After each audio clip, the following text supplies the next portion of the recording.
ఇదిగో కళ్ళు ఎట్టుకొని నువ్వు వినిపిస్తా. ఆంధ్ర 365 అని ఉండు, ఒక్క నిమిషం బ్రైట్నెస్ తగ్గించి చూపిస్తా. ఇదిగో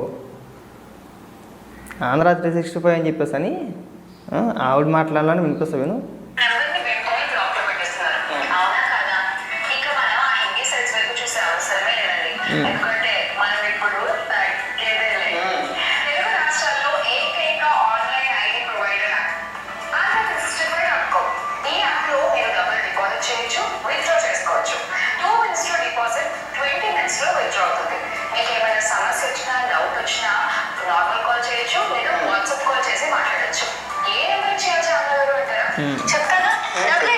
విన్నారు కదా, అంటే ఏ నెంబర్కి చేయాలి శ్యామలా గారు అంటారా? నేను చెప్తాను కదా అని చెప్పేసి ఆవిడ నెంబర్ కూడా చెప్పింది. మీరు మాకు పాఠాలు చెప్పొద్దు రోయ్, బాగా చెప్తున్నా వినండి. బాగా రాజకీయాల గురించి మాట్లాడినా, సమాజం పట్ల బాధ్యత ఉన్నట్టు మాట్లాడినా ముందు మనకు ఉండాలి అది. అవునా? నువ్వు డబ్బులకు కక్కుర్తిపడి, డబ్బులకు ఆశపడి బెట్టింగ్ యాప్లు ప్రమోట్ చేసి యువత జీవితాలతో ఆడేసుకొని అంటే నాశనం అయిపోతానికి కారణం అయి ఉండి నువ్వు ఇవాళ రాజకీయాల గురించి మాట్లాడుతూ ప్రజలు, సమాజ బాధ్యత, సమాజ హితం, ప్రజలు ప్రాణాలు కోల్పోతున్నారో లాంటి డైలాగులు కొడితే చాలా అసహ్యంగా, చాలా ఎబ్బెట్టిగా ఉంటుంది. ఒకసారి మీరు ఆలోచించండి బాగా. బెట్టింగ్ యాప్లు ప్రమోట్ చేసేవాళ్ళు సమాజం గురించి, సమాజ హితం గురించి మాట్లాడితే ఎంత చిరాగ్గా ఉంటుంది, ఎంత చండాలంగా ఉంటుంది. గతంలో ఏదో చేసింది లేవాయే, ఇప్పుడు చేయట్లేదు కదా అని చెప్పేసి నేను డైలాగ్ కొట్టమాకండి. స్టిల్ నేను కాక మొన్న కూడా వైఎస్ఆర్సీపీ పార్టీ అధికార ప్రతినిధి కదా ఆవిడ. సరే ఆవిడ వృత్తి ఏదైనా కానివ్వండి, కాదన్నట్లా. ఆవిడ ఒకసారి అఫీషియల్ ఫేస్బుక్ పేజీలో చూడండి ఒకసారి. ఒక సాంబార్కి సంబంధించిన ఒక యాడ్ ఉంటుంది. నేను తప్పనట్లా ఆ యాడ్లు చేసుకోవడమో, లేదంటే షూటింగ్లు చేసుకోవడమో, లేదంటే ఒక ప్రోగ్రాములు చేసుకోవడమో అవి తప్పనట్లా. కానీ అన్అఫీషియల్గా బెట్టింగ్ యాప్స్ అనేది నిషేధం కదా, అవునా? తప్పు కదా అది. అలాంటి యాప్స్ని ప్రమోట్ చేసిందంటే దేనికి? డబ్బు కోసమే కదా. అంటే వాళ్ళైతే అధిక మొత్తంలో ఇస్తారు. ఆ బ్రాండ్ ఏదైతే ఉందో, ఆంధ్ర 365 అని చెప్పేసి ఏదైతే ఉందో, 365.com అని ఏదైతే ఉందో, ఆ బెట్టింగ్ వెబ్సైట్ మాట అది. ఆ యొక్క టీషర్ట్ని ఈవిడ వేసుకొని చూశారు కదా. అంటే మీరు చూడకపోవచ్చేమో. అప్పట్లో నాకు ఇంకొక ఛానల్ ఉంది, ఈ ఛానల్ కాకుండా ఇందులో ఎందుకులే అని చెప్పేసి నేను వేరేగా సపరేట్గా ఇంకో ఛానల్ చేశా. అందులో నీట్గా ఈ బెట్టింగ్ యాప్స్ ఎవరైతే ప్రమోట్ చేస్తున్నారో వీళ్ళందరి గురించి మాట్లాడి, ఇప్పుడు కదా ఒక సంవత్సరం కిందటే అనుకుంటా.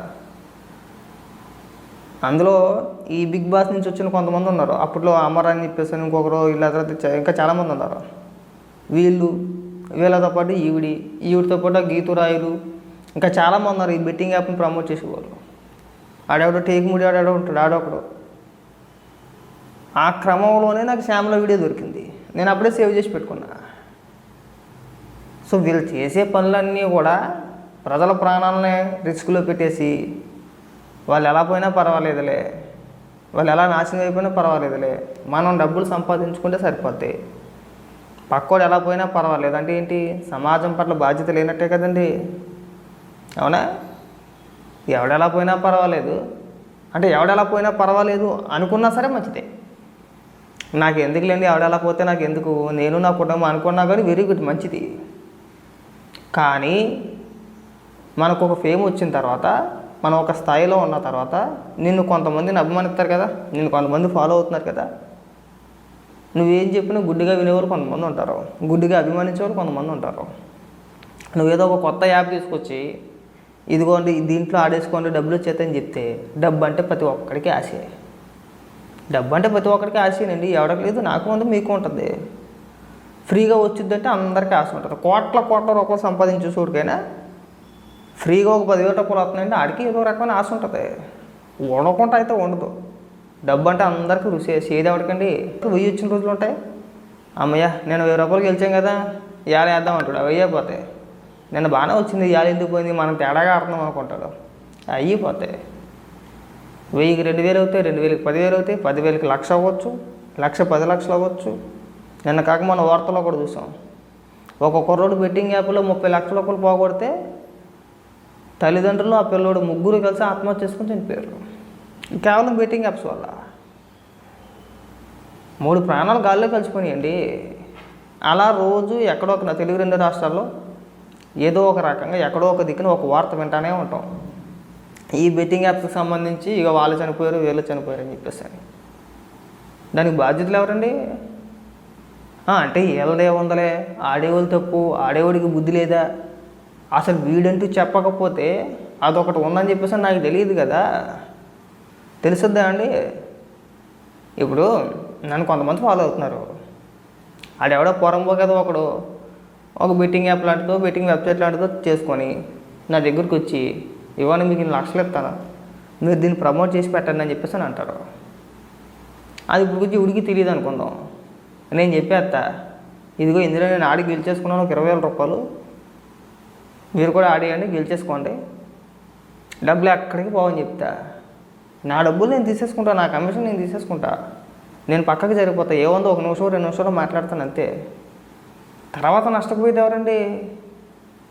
సంతబాబు చెప్పాడంటే ఏమో నిజంగా వస్తాయేమో డబ్బు అని నేను అదే అందుకే అంట, డబ్బు అంటే ప్రతి ఒక్కరికి రుచి అని చెప్పేసి అని. మనం అలవాటు చేసేస్తున్నాం కదా వాళ్ళకి, మనం తీసుకెళ్ళి పరిచయం చేసేస్తున్నాం కదా. వీడు చేయకపోతే వీడు తెలియదుగా అదొకటి ఉందని చెప్పేసి. ఇప్పుడు AP365.com అనేది నేను ఎప్పుడు వినలేదండి. యాంకర్ శ్యామలా చెప్పేంత వరకు నాకు తెలియదు. ఇప్పుడు లేదనుకోండి, బ్లాక్ చేసుకున్నారో మరి బ్లాక్ అయిపోయిందో తెలియదు.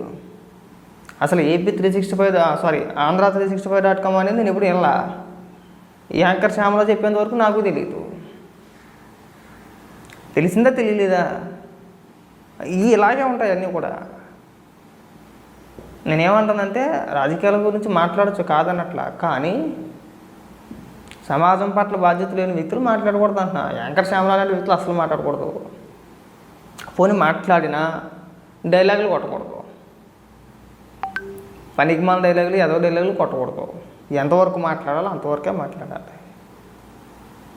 ఇప్పుడు కాకపోతే ఎక్కడ ఎతికినా కానీ మీకు ఆ వీడియోలు దొరకవు, డిలీట్ చేసేసుకుంది. సరే డిలీట్ చేయించుకుంది పని.